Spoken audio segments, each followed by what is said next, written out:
हरे कृष्णा, आप सभी का स्वागत है गीता सीरीज में। मैं हूँ श्री चैतन्य चंद्र दास। तो आज हम गीता सीरीज में से सेकंड वर्स ले रहे हैं, 100 मोस्ट इम्पॉर्टेंट वर्सेस इन गीता। तो उसमें से सेकंड वर्स आज है चैप्टर 2 वर्स नंबर 7। कार्पण्य दोषोपहता स्वभावा पृच्छामि त्वां धर्म सम्मूढचेता यत् श्रेयसां निश्चितं ब्रूहि तन्मे शिष्यस्तेहं शादिमां त्वां प्रपन्ना। Translation by A.C. Bhaktivedanta Swami Srila Prabhupada.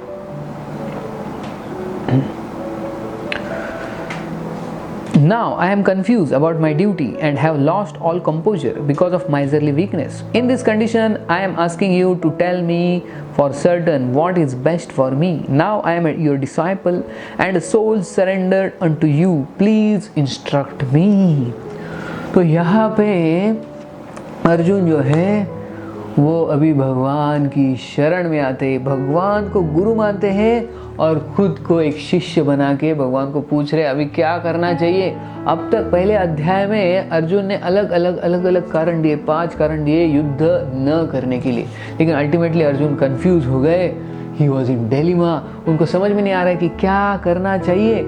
और अभी भगवान की शरण आए और बताए आप ही बताओ कि क्या करूं, मैं युद्ध करूं या नहीं करूं। You only please guide me, I am a soul surrendered unto me, surrendered to you.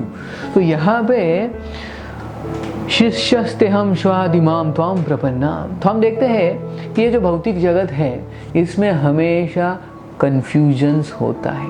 This world is full of dualities, ये करूं या ये करूं, ये करूं या ये करूं। ऐसे हम मोड़ पे आते हैं जहाँ से हम 2 रास्ते देखते हैं, 3 रास्ते देखते हैं, 4 रास्ते देखते हैं कि इसमें से कौन सा रास्ता लेना चाहिए। And we don't know many times what to do. तो अर्जुन को भी इस बार समझ में नहीं आया था कि युद्ध करना चाहिए या नहीं करना चाहिए, what to do. So that's why he is asking Krishna.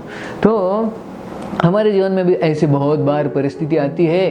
तो यहाँ पे बताया है कि कार्पण्य, कार्पण्य यानी कृपण। कृपण कौन होता है? What is the definition of a kripana? Kripana means one who does not understand the problems of life. He is a miser, he is a kripana. और कृपण के अपोजिट है ब्राह्मण। Brahmana means who understands the real problem of life and he tries to solve them. So you see, the nature of living entity is to always serve person. व्यक्ति किसी ना किसी की सेवा करता है। जो वेटर होता है वो कस्टमर की सेवा करता है, जो टीचर है they are serving the students, mother is serving the child and here also the animals they are serving their children, the doctor is serving the patient and somebody is serving the pet animal.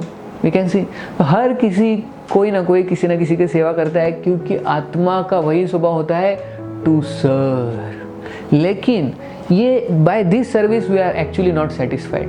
The real service is what?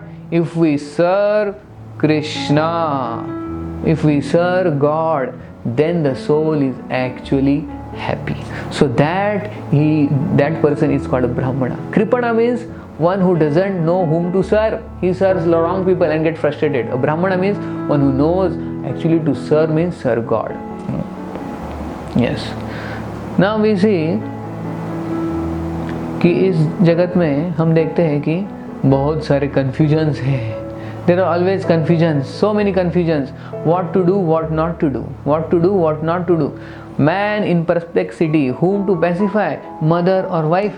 जब किसी व्यक्ति की शादी हो जाती है, विवाह हो जाता है, तो एक तरफ होती है माँ, एक तरफ होती है पत्नी। तो माँ बोलती है ऐसे करो बेटा, पत्नी बोलती है नहीं ऐसे करो। तो उसमें परप्लेक्सिटीज देखो, ये व्यक्ति कैसा खींचा जा रहा है, एक तरफ से माँ खींच रही है, एक तरफ से पत्नी खींच रही है। So this world is full of dualities, this world is full of perplexity. तो अर्जुन भी यहाँ पे he is in perplexity, he doesn't know what to do, what not to do. तो हमारे जीवन में भी ऐसे मोड़ आएंगे जहाँ पे हमें समझ में नहीं आएगा क्या करना चाहिए। तो इधर देखो पेरेंट्स दोनों झगड़ा कर रहे हैं और बेटा बेचारा वो कंफ्यूज हो रहा है।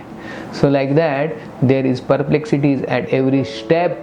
So we should learn from Arjuna what to do. Take help. Take help, किसी की मदद ले लो, जो हमसे सीनियर है, जो हमसे बढ़कर है ज्ञान में, उसकी शरण लेके पूछो उनको कि मैं क्या करूं, क्योंकि हमारे दृष्टिकोण से हमें जो नहीं दिखाई दे रहा है वो उनको दिखाई दे रहा है. So Arjun surrendered to Krishna and ask for help that please guide me, what should I do, and then Krishna guided him what he should do. So similarly, when in our lives there is confusion, there is perplexity, the situation is beyond our control, we should take help from others by becoming humble. एक नम्र बन के सोचना चाहिए कि ये situation मेरे control में नहीं है, I need help and seek help. That is the lesson from this verse. बहुत बहुत धन्यवाद. हरे कृष्ण.